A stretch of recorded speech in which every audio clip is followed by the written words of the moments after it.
If you have tried all cleaning operations and ink extraction procedures but still cannot solve the print head's clogging, then you need to replace the print head. Remove the clip securing the print head.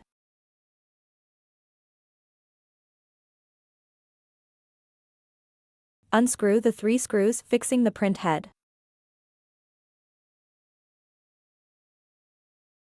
Take out the print head. Disconnect the print head's ribbon cable. Note to check if the ribbon cable has any ink contamination, and do not disconnect the encoder strip's ribbon cable. After installing the new print head,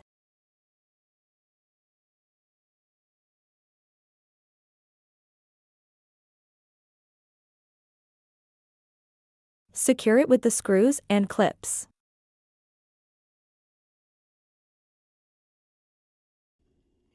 Power on the machine and observe its self-check process.